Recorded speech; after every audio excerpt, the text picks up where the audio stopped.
This episode of the AI XR podcast is brought to you by our friends at Zapper. If you're in the XR space, you've probably felt the pain of juggling different tools, vendors, and platforms just to get an AR or VR project off the ground. It's exhausting, and it can really slow you down. That's where Zapper comes in. They built a complete suite of tools and creative services all under one roof to make creating immersive experiences not just possible, but practical. Their next-gen 3D web tool, Mattercraft, is a game changer for building immersive experiences for headsets, smartphones, and AR, VR, and WebXR. It combines the power and flexibility of the 3JS rendering engine with a rich visual editor, making it super intuitive and easy for designers and developers to use. Put simply, you get the creative freedom of a powerful 3D engine with none of the headaches. So if you're ready to take your immersive projects to the next level, head over to zapper.com and see what they can do for you. Good morning, everybody. I'm Charlie Fink with Ted Schilowitz and Rony Abovitz for the AI XR podcast. It is Friday, August 22nd, 2025. Good morning, guys. Good morning. Good morning. Morning. It was another slow news week in the middle of August, and here in LA, we are sweltering in the heat. The dog days of summer, both in tech and in summer weather. So our guest today is Devon Erikson, author of the science fiction book Thief of Fire, which critics are raving about. But Devon is also a social media personality and is very active on X, where he engages in the most incredible kinds of debates on sci-fi and the future of man. You know, because in science fiction, we think of the future of man in like 1,000 years. In like 500 years. And that's what we were all raised on, right? Reading Arthur C. Clarke and Isaac Asimov and Robert A. Heinlein and all those great science fiction writers from the 50s and 60s and 70s. So he kind of brought that back for me, and I thought we would really have a great conversation with him because of that. I just think we talk about the future in the very near terms in very immediate sense. But one of the great things about that science fiction was how expansive a view of the future it had. And when I say expansive, I mean it was like envisioning a universe of man rather than man living on a tiny little planet, which when you think about it, really changes your perspective on everything, right? Because all of a sudden the earth is not the most precious thing. You know, it is human life instead of Earth as a whole ecosystem. So it's really, really interesting. We never talk about that, even though it is so much of the essence of what brought us to do this and what is inspiring our leading scientists and inventors like Rony. That's my hot take for this morning. That's the hot take for the I'm week. waiting for Rony to answer. I know you guys are sci-fi nerds, so jump in here. Oh, I'll tell you what's interesting. So, you know, we'll talk about our guests a little bit. The theft of fire is actually multicultural mythologic construct. You know, a trickster character steals fire from the gods. And it shows up in many different cultures, Native American cultures, indigenous culture, Greek myth, Roman myth. So it's kind of interesting that he picked that up. And actually someone attributed Robert Oppenheimer, stole the nuclear fire from the gods to build the atomic bomb. So it's kind of it's a weird recurring theme of the trickster stealing fire from, the universe somehow. So it'd be interesting to see where he goes with that. It probably also applies to AI. We dip into the universe's bag of tricks, and we get too close to something, we could burn ourselves. Yeah, as I say, it's a parable for essentially all technology, right? How technology is transferred from generation to generation and evolves, and the perception of what is actually new invention is actually evolution of technology transfer, right? What we learn from how humans use this thing that is the planet's resources. And, a part of the planet's resources is human intelligence and human history, right? What we learned from being on this planet and existing and warring and trying to be peaceful. It's kind of fascinating to study it. But if we go down the theft of fire theme for this Friday, I think the other interesting thing, in SynthB, we are involved in some interesting projects. One of them has to do with indigenous cultures. And one of the things with the indigenous cultures, they're very worried, as are many people, about interactions with AI. Not all forms of AI, but the current forms that you think about, because it touches you and it steals your fire. Think about it's like it's this big thing. Let's use Studio Ghibli as an example. It touches you, and now it stole all of Miyazaki's work, and it gives it to everyone without giving him like credit or even asking his permission. So I think people are seeing that, and if you want to preserve your culture and your language, you're like, I don't want to touch that thing. That thing's like a soul eater. So there's a real like feeling like there's value in computing somehow to preserve language and culture. But there's also real fear that it just grabs it, takes it, mushes it, misappropriates it. So if you think of that as like the fire of a culture, your language, your know-how, all of that being grabbed and stolen and misappropriated, there's like a lot of concern in like a lot of indigenous communities about it. So it's a very interesting thing, because if you think about it, they have the same concern, but maybe more amplified, of just like anyone, like your stuff, like Charlie's writings, his music, or Ted's musings suddenly become just part of the ether, and anyone could just co-opt Ted and your identity's gone. So there's like this theft of identity and theft of your culture, and that, like, you could think of that as your fire. So I'm just making up a Friday morning. Yeah, and then using a little historical perspective, was the Gutenberg Bible and the printing press a version of that from multiple generations ago, right? The amalgamation of things that were passed on in an oral tradition and held within that culture because of a lack of sort of technological advancement and a lack of being able to disseminate information. And then the dissemination engines that get created, right, of the time, the ability to mass produce material and disseminate that material in a printed fashion. And now, of course, we live through many versions of electronic fashion of dissemination of information. Where does that fit into that thesis, Rony? Are we just a step in history, or is AI really any different than any other technological deliverable of information? Right. That's the existential debate. It's got a difference. I think the difference is it's taken a long time for like this world, at least our understanding of Earth, to clump enough matter together to have the kind of awareness and intelligence that we have and some other animals have. And now we're building the machines.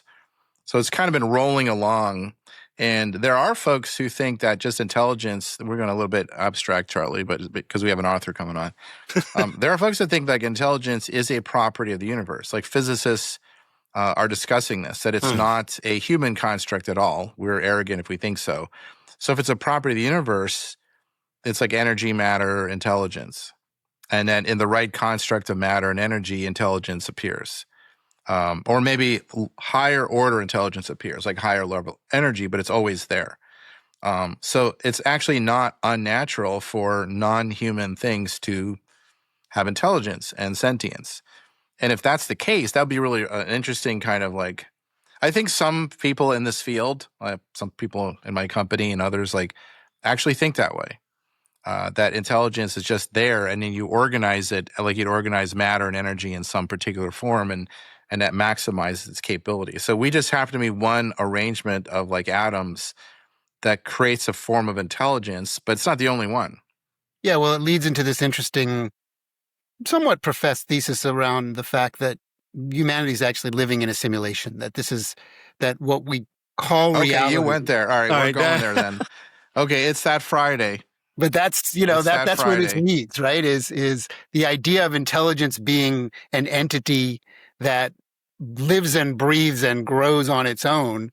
And, there are religious leaders that subscribe to this. There are physicists that subscribe to this. There are deep thinking scientists that have provability metrics of what we as humans are, and that the simulation theory is not just a fodder for joke. It actually has some scientific. Could we go there for a second, Charlie? Why not? We've only got like one or two news stories that are not even very big news. All right, let's just go there for a second because Ted threw that out. It's like date. You just threw like raw meat on the floor. Of course I did. Just like it's Rony Chum. It's like, so I think for our friends listening, I'm like, what are these guys doing? This is like our Grateful Dead Friday. But I think here's the piece that I think any viable neuroscientist would agree with. You have outside physics, you have the world outside. I think that's real.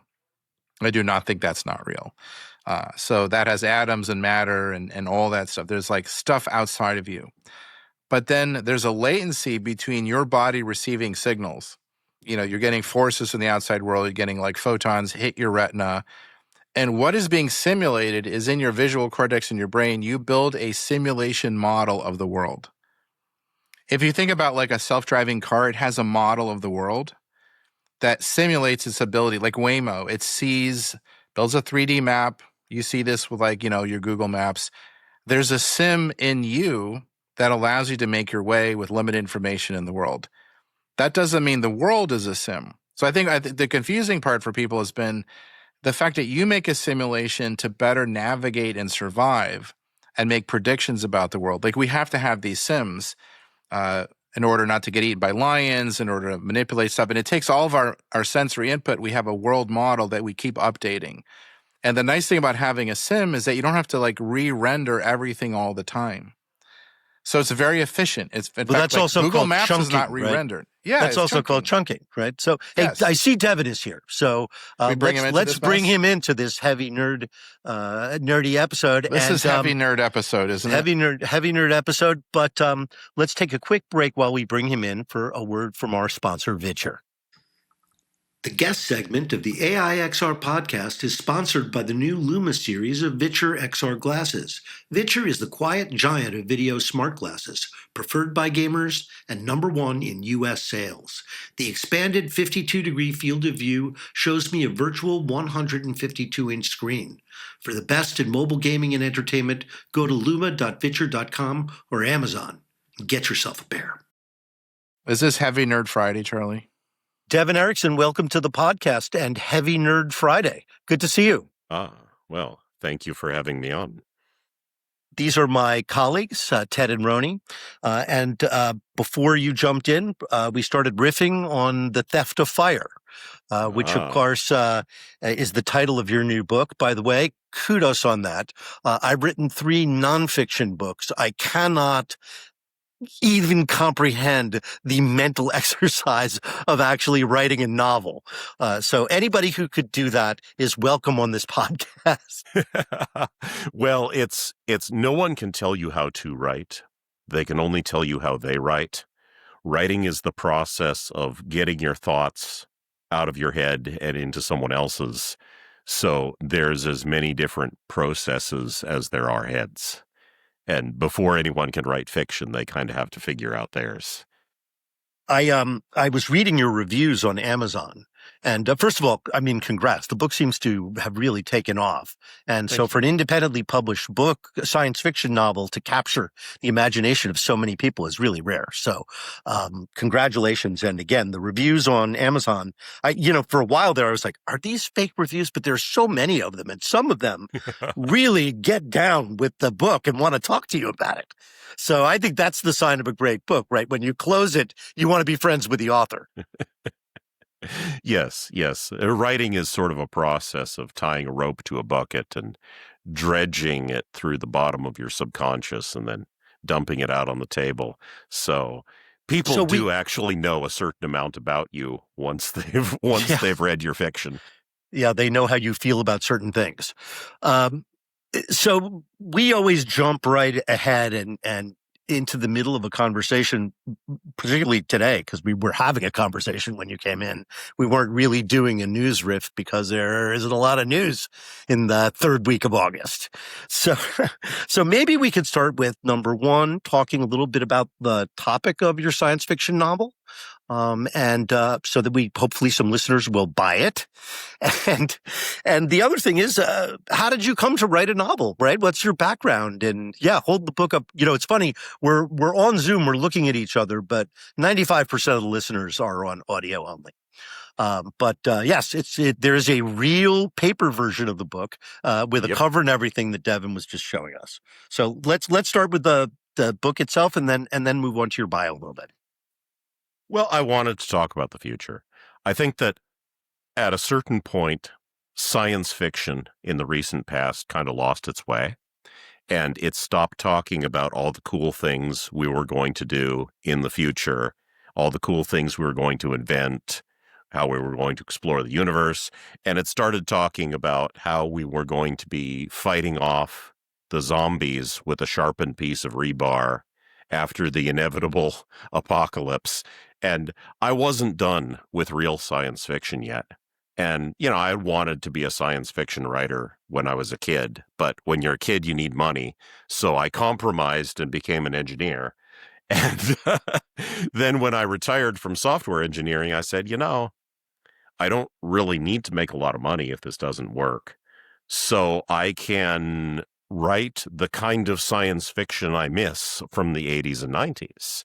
So I talked about, okay, what is the future going to be like if we do things kind of more or less right, and we get off this planet and we advance our technology and we decide we're interested in having a civilization. So it's set in a colonized solar system in the near future. And of course, it's got a nice adventure story with some interesting characters to go along with that. Yeah, it's great. Great science fiction really gets you as interested in the world as it does in individuals, right? Yeah, because it's a little bit like animation, where I spent a good part of my career, right? Because you have to build the whole world from scratch. You can't assume anything. If I'm telling a story about something that's happening today, well, we were just talking about chunking, right? You have a model of the world in your head where that exists. But for science fiction, you have to make a new world, and then you do the characters.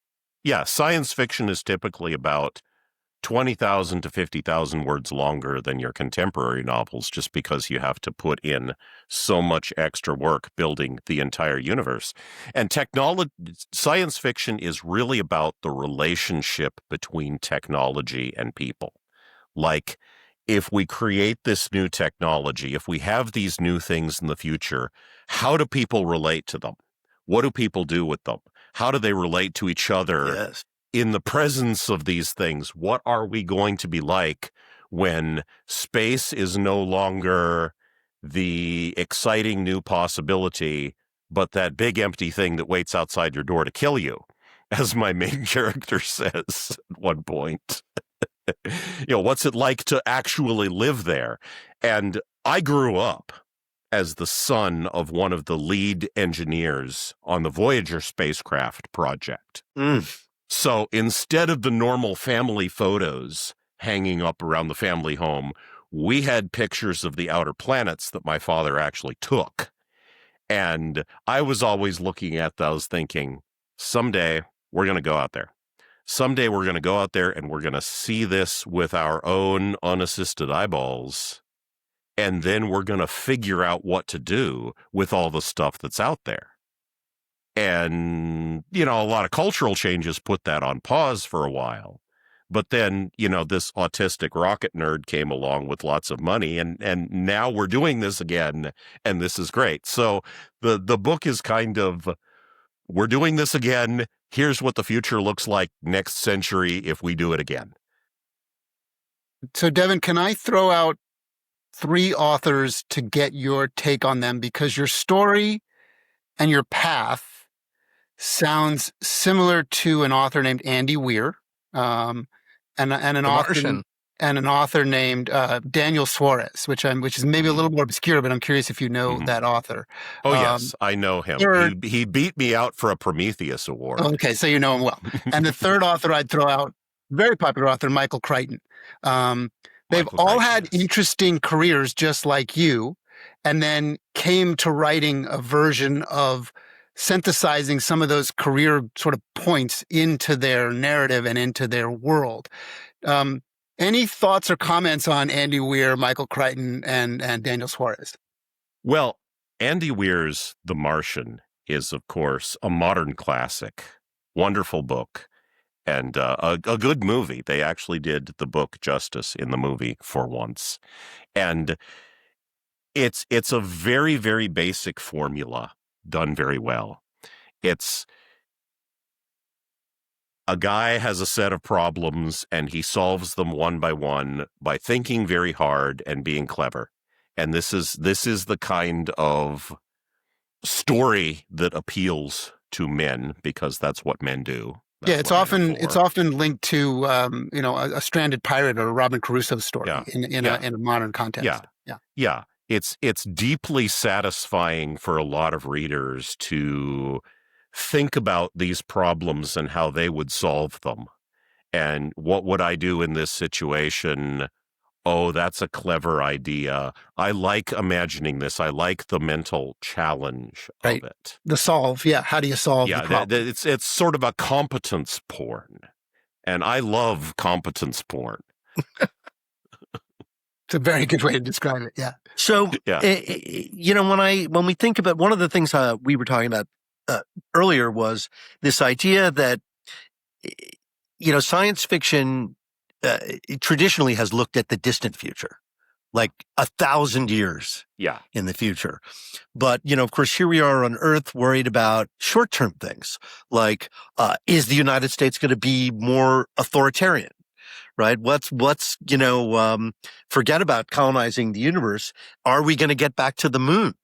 Right? So that, in a way, is kind of the short-termism that has kind of infected our thinking. And of course, Ted and I and Rony too are all futurists of a sort. But, in my business, being a futurist is thinking about 5 and 10 years from now and the economic and business implications of that, not 100 years in the future. Like, what are we going to become? And what are we going to think of the world that we live in today? Yeah. Well, science fiction is in itself a piece of technology invented at about the first part of the 20th century. And its purpose, insofar as it has a purpose other than just being fun, because that's enough.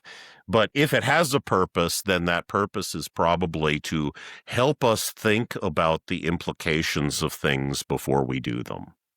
Help us think about what are the results of our actions going to be if we invent this thing or build that thing. And, that kind of forward-lookingness is how we have civilization. And one of the dissatisfactions I've had with a lot of early 21st century science fiction, when everybody suddenly decided they were going to, scold the reader about climate change and solar panels and all this other rubbish, was that the science fiction became solely cautionary, solely inhibitory, solely a lecture about what you shouldn't do. The cautionary tale theory, not the inspiration theory. Yeah, instead of inspiration about what you could do, but inspiration is the more important of the two. Because cautionary tales may or may not come true. But if you don't have inspiration, then progress will definitely not come true. I 100% guarantee you that Elon Musk did not grow up as a child under the covers with the flashlight reading Little House on the Prairie. No. Right. He was reading Heinlein. Yeah. Yeah, of course. So I wanted to ask you about social media, because it looks like you are pretty active on social media, and you have a lot of opinions about a lot of things. Oh, yes. So I'm wondering how that got into your book, and also how would you describe your general philosophy or point of view? Well, I didn't expect to be a pundit. That kind of happened by accident. I was not on social media until I wrote a book. I wrote a Wow. story. It was a story. I wanted people to enjoy it. And I said, well, if I want to sell any copies of this thing so that people can enjoy it and so I can pay my bills, I had better be on social media. And so I got on social media, and it turned out there were interesting things to talk about there. And unlike in fiction, where it's really kind of scummy to lecture the reader, they're expecting a fun story, and, you give them some sort of sock puppet on your hand that's talking about communism or whatever. That's scummy because you're having an argument with an entity that you control, with a straw man. So I don't do lectures in fiction. But on social media, I can talk about my opinions, and that, of course, gets engagement from people who agree and engagement from people who disagree. And if I had to describe myself sort of politically, I would say that I am a national libertarian. It's really hard to actually pin down your politics looking through your on your post, because some positions you take would be considered left-leaning and other positions would be considered right-leaning. Yeah. Oh, yeah. Well, if your politics are compressible to a bumper sticker, then you probably shouldn't be allowed to vote. So Devon, it's Friday. We're off the rails, so why don't we go there? Define your version of libertarian. What does that mean? What does national mean? Okay, what do I mean by a national libertarian?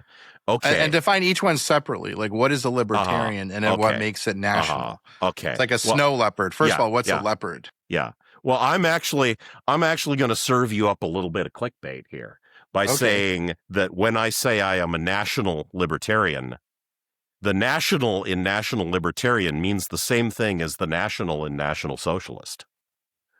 Ooh, controversy, but I'll explain. Okay. So what this means is that first you have to have a country. First, you have to have a country, and that country has to have a sense of shared identity, and it has to have a sense of mutual trust. It has to be a high-trust society. Then, libertarianism is what you do in that high-trust society. So, libertarianism doesn't get you a country. You cannot say, oh, we should minimally restrict human behavior, and we're somehow going to magically have a country. And I think that is the mistake that a lot of libertarians make. Let everybody in, because everybody should be free. Well, now you have ethnic clashistan. So, which is what we are seeing happening right now with the fallout from years and years of unrestricted immigration. So my notion here is that I want a high liberty environment for myself and other people to live in. In order to do that, we have to filter who we allow to participate in that society. And we have to filter what we consider pro-social behavior. And once you do that, you can more or less have the government, such as it is, leave people alone because you've got people with basic good manners and basic good values. The way I put it is that you have two choices for a society that works. You can either throw people in prison when they need it, or run the entire society like a prison, because anybody you meet might be someone who belongs in prison. So this idea is that you have to apply a filter function before you can have nice things, before you can have liberty. So Devon, let me ask you this question.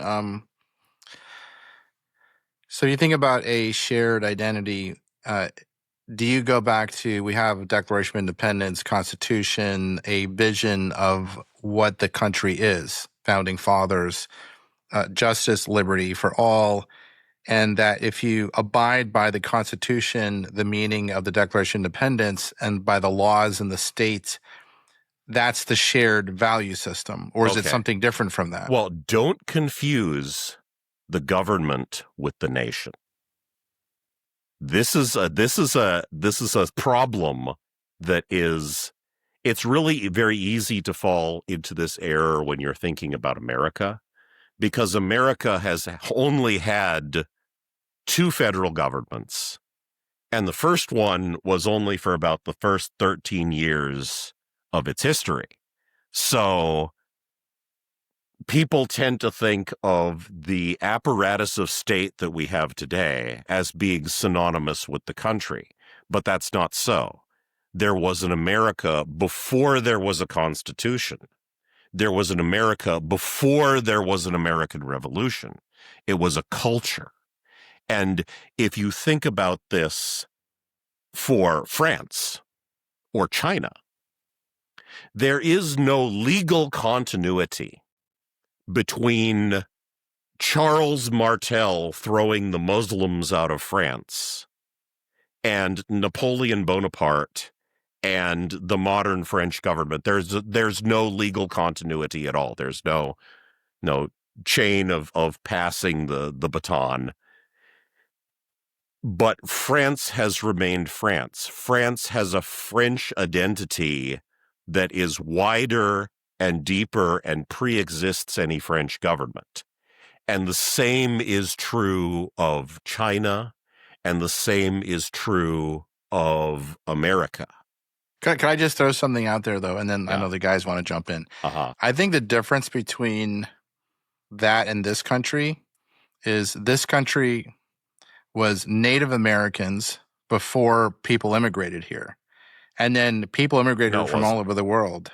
No. So there was no, like, people from England and France and Germany and all over the world came here, brought in all the global cultural stew.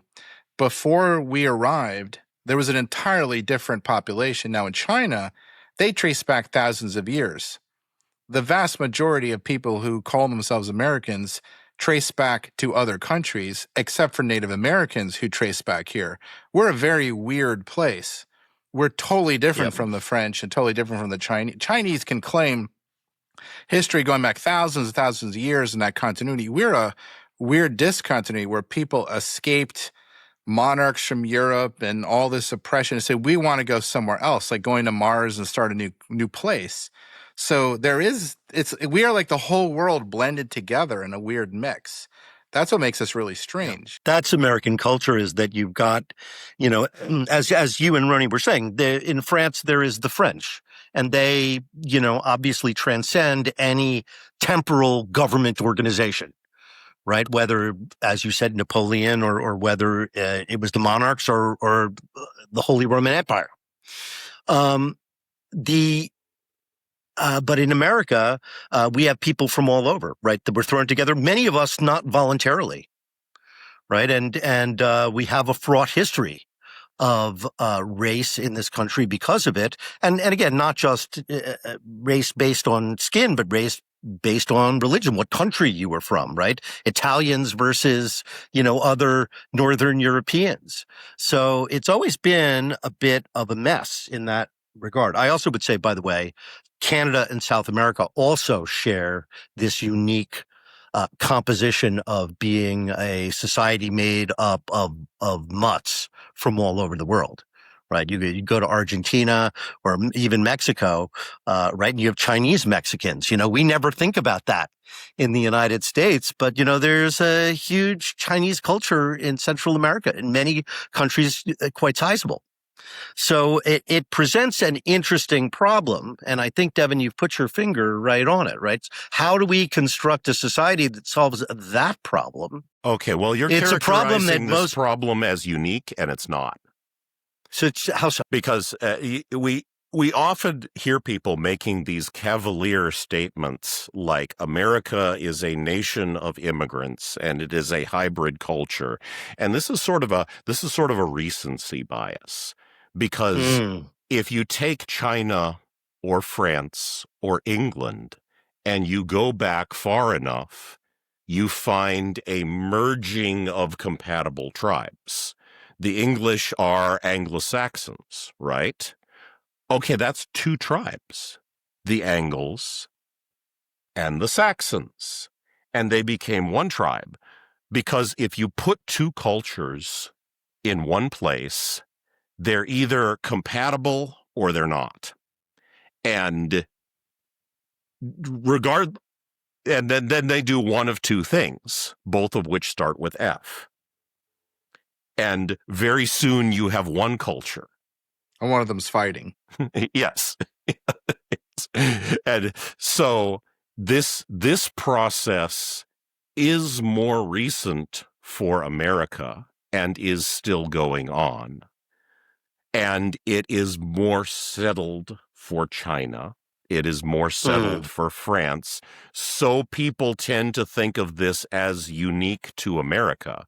But every stable culture on the planet has had to solve the problem of coexistence in one of two ways, and it only gets solved in one of two ways, both of which start with F. So it's an interesting... the question of what is an American, sorry, I have a little bit more I'll get to you. But the question of what is an American may be more difficult to solve for America because the history is more recent, but it's still a question that not only has an answer, but has to have an answer. Because if you don't have an answer for this question, then, history is littered with the stories of non-existent, no longer existent, extinct cultures who found themselves no longer able to answer this question.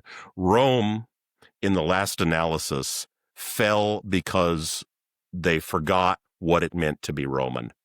And we are in serious danger of forgetting what it means to be American.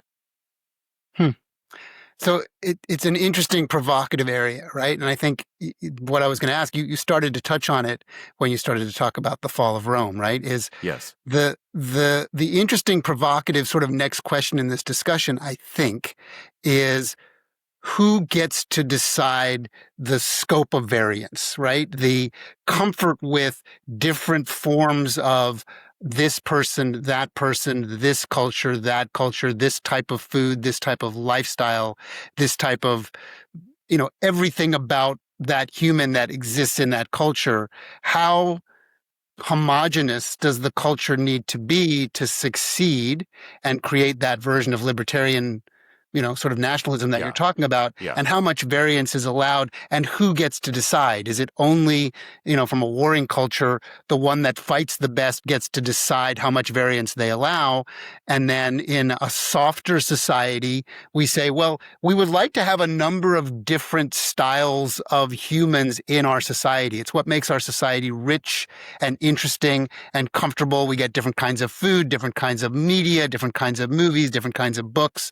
It's not just one track down one road, right? So I think it's an interesting question to discuss how that both historically happens. So you talk about, cultures going away and falling apart versus the fabric of a culture like the United States, which I think brings its strength from a lot of its variance, from a lot of the different people that have differences in their worlds to bring that fabric together. So that's kind of my sort of question about where does it fit? Well, there are some ways that this historically gets addressed, and there are some things that can be brought up, like when people are arguing about how we should solve this question. And I personally don't think that infinitely diluting the culture is an acceptable price to pay for delicious tacos. That's a lot of people go back to this sort of let anybody in, and they say, "Have you tried the food?" Well, we have the recipes, you gluttonous imbeciles. This is not that important.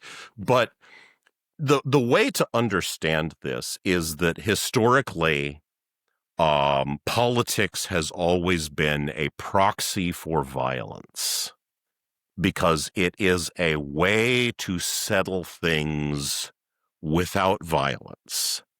Therefore, it has to have something in it for those who have the power to wield violence.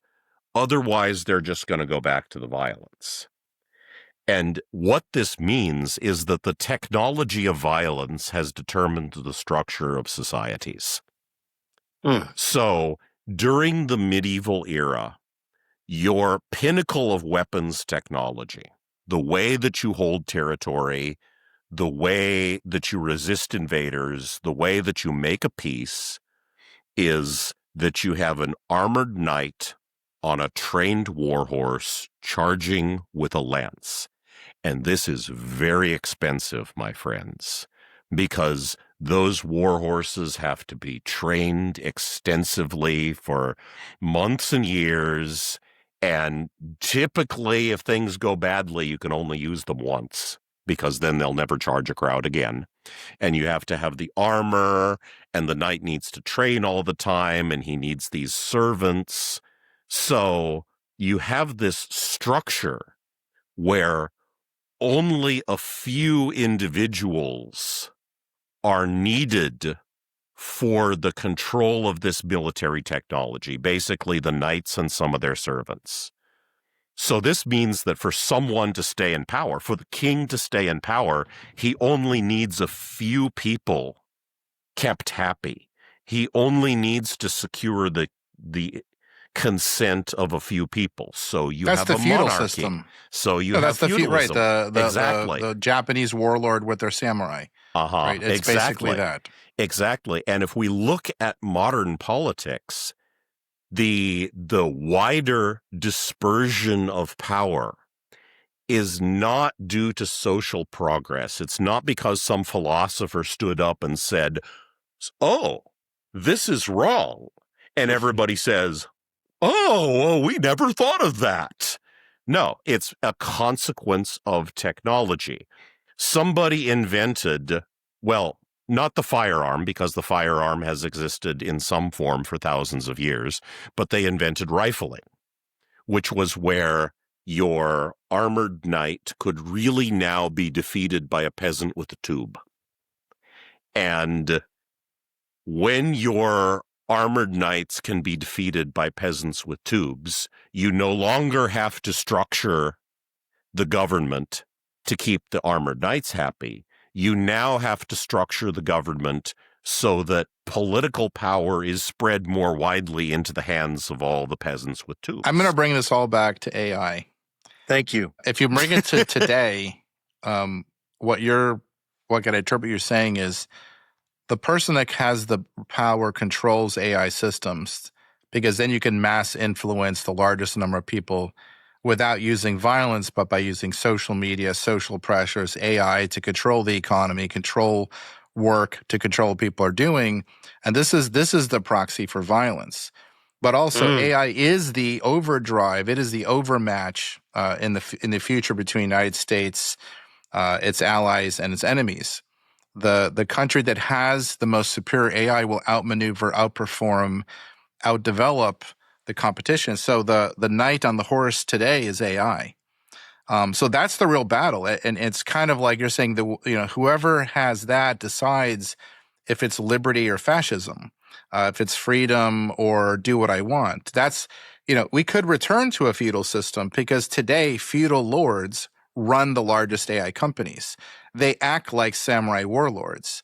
They're not acting like people that believe in libertarian principles of freedom and democracy. They say the words, but they act like feudal warlords. So I was wondering, how do you interpret that? Because, you're on a social media system that is at the whim of a guy who owns the AI that's on it, who owns the words you say, and you're simply a serf in his kingdom. So you could be a knight in his kingdom, or you could be an antagonist, but it's his empire. And I think we're returning to this weird techno overlord world. So I'm trying to like make sense. Like, I don't see the national unity coming together when the power is being wielded by feudal lords who use AI as the knight on the horse. Okay. Yeah, and So let me add to that, diatribe. Devin, before you respond. Let me just add one thing to It's that. a Friday. We're going because I've there. said it many times on this podcast, and I'm sure my students, by the time my course is over, are sick of me saying it. But I do not think that democracy, as it is currently conceived in the United States, is compatible with the internet or social media. I just don't think you get to have both things. Because of the speed and the power of disinformation. And Thomas Jefferson said, without an educated populace and a free press, people are not free to make choices. So I just wanted to add that because I think that part of what's going on here is that in the past 10 years, we have all been the subject of a world-scale psychological experiment that none of us consented to participate in. But eventually we gave into it because we wanted the benefits of it, even though the benefits aren't necessarily real benefits. They may be temporal benefits that are actually keeping us apart and keeping us from having one consistent culture where we have more in common.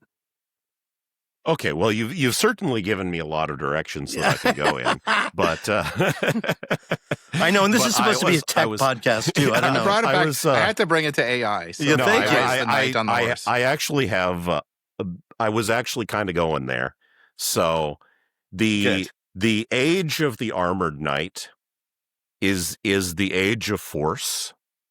It's where you wield power by wielding force. Because you can use a small population of armored knights to force people to do things.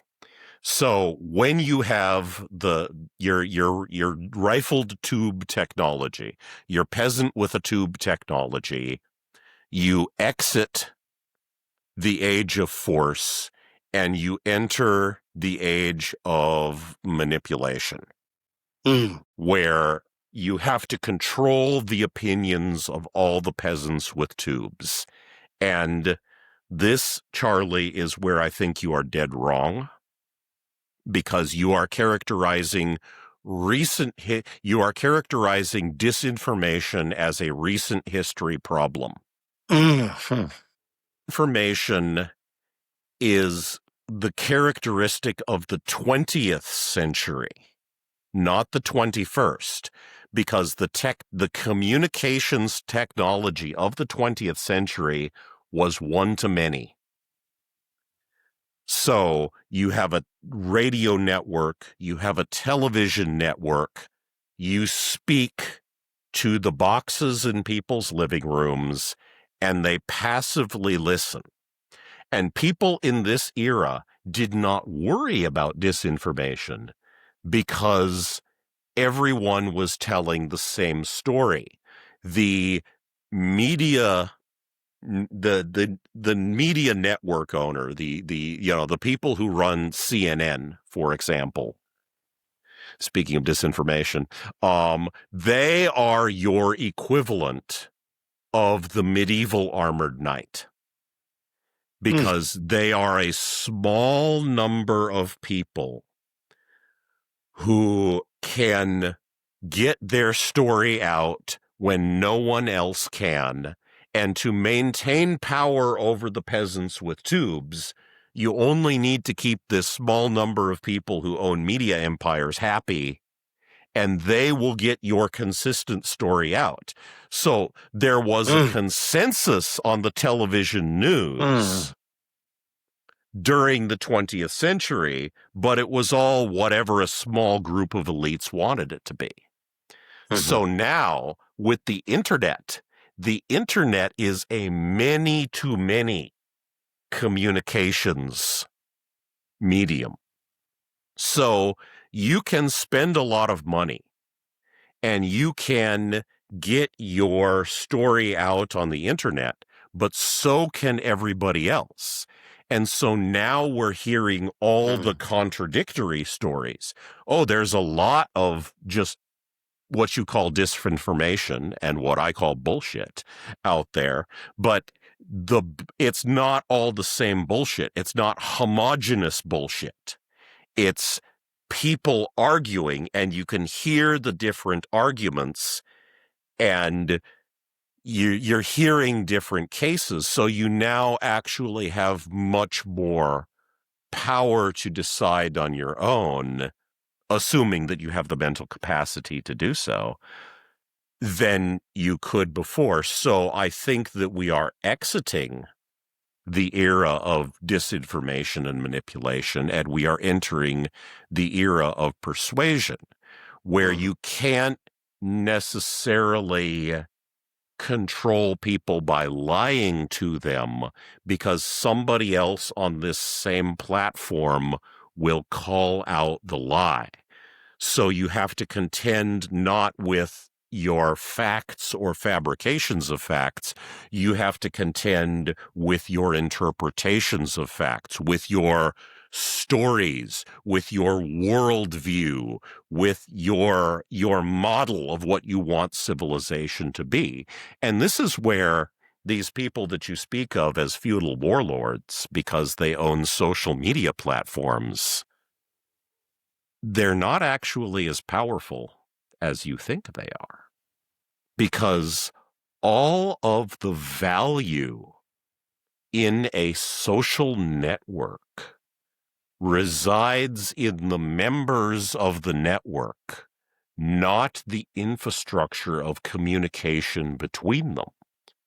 Certainly, there's a recency effect, there's a momentum effect, but look at how many times these social media networks have replaced each other.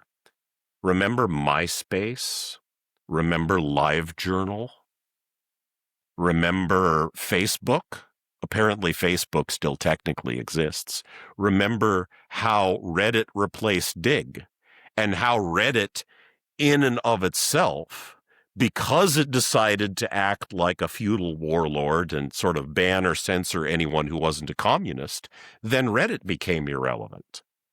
So then you have, nowadays the new hotness is Twitter, because the guy who owns it and controls it is relatively anti-censorship-ish. Not totally, but further in that Devon, direction than Reddit. Here's the thing. If I may finish. Sure. So if somebody who owns Twitter, like Elon Musk or whoever buys it from him, becomes censorious and doesn't want people expressing certain opinions and uses the power of the platform to stop that, the internet has an infinity of potential other platforms, and we have seen this happen several times already. Not as fast as we'd like, not as smoothly as we'd like, not as easily as we'd like. People have gotten hurt, but it does happen. You were going to say? I was just going to say, yes, but.